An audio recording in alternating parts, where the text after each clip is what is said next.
Congratulations for team red back Ravikumar గారి direction and all technical ఆస్పెక్ట్స్లో film చాలా బాగుంది.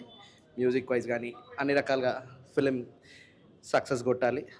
మంచి సక్సెస్ తోటి టీంతో పాటు రవికుమార్ గారికి యాక్టర్స్ అందరు కూడా కొత్త వాళ్ళని మరింత ఉత్సాహంతో ఇంత హై క్వాలిటీ తోటి అవుట్పుట్ ముందుకు తీసుకొని వెళ్తున్నారు కాబట్టి ఖచ్చితంగా వాళ్ళకి సక్సెస్ రేట్ అయితే ఉంటుంది.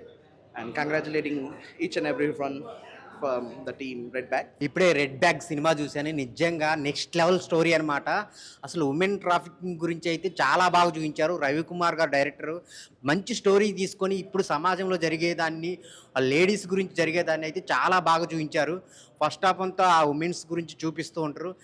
సెకండ్ హాఫ్ అయితే ఆ ఎమోషనల్, అంటే మదర్ డాటర్ మధ్య ఉన్న ఎమోషన్ కానీ, ఆ రాశి గారి పర్ఫార్మెన్స్ కానీ అందరూ చాలా అంటే చాలా బాగా చేశారు. స్టోరీ చాలా ఆ బ్యాగ్ చుట్టూ ఉంటుంది. ఆ బ్యాగ్లో ఏముంది అనేది, దాని చుట్టూ విలన్స్ ఎందుకు ఫాలో అవుతున్నారు అనేది చాలా క్లియర్గా చూపించారు.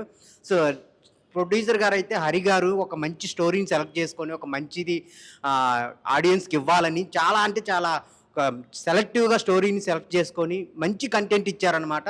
ఇదైతే బ్లాక్ బాస్టర్ సినిమా, అందులో నో డౌట్ అనమాట.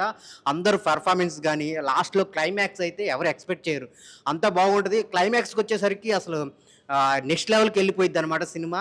ఆ బ్యాక్గ్రౌండ్ మ్యూజిక్ కానీ, సాంగ్స్ కానీ, అసలు ఆ నలుగురు లేడీస్ అయితే చేసిన పెర్ఫార్మెన్స్ అయితే చాలా బాగుంటుంది. సో అక్కడక్కడ కామెడీ ఉన్నా కానీ at the same time emotional మంచి స్టోరీ ఉంది. సో అందరు థియేటర్కి వెళ్ళి చూడండి. చిన్న సినిమా పెద్ద సినిమా అని కాదు. సో కంటెంట్ అయితే చాలా నెక్స్ట్ లెవెల్ ఉంది. సో రవికుమార్ గారు మంచి స్టోరీని తీశారు. ఇలాగే మంచి సినిమాలు తీయాలని కోరుకుంటున్నాం.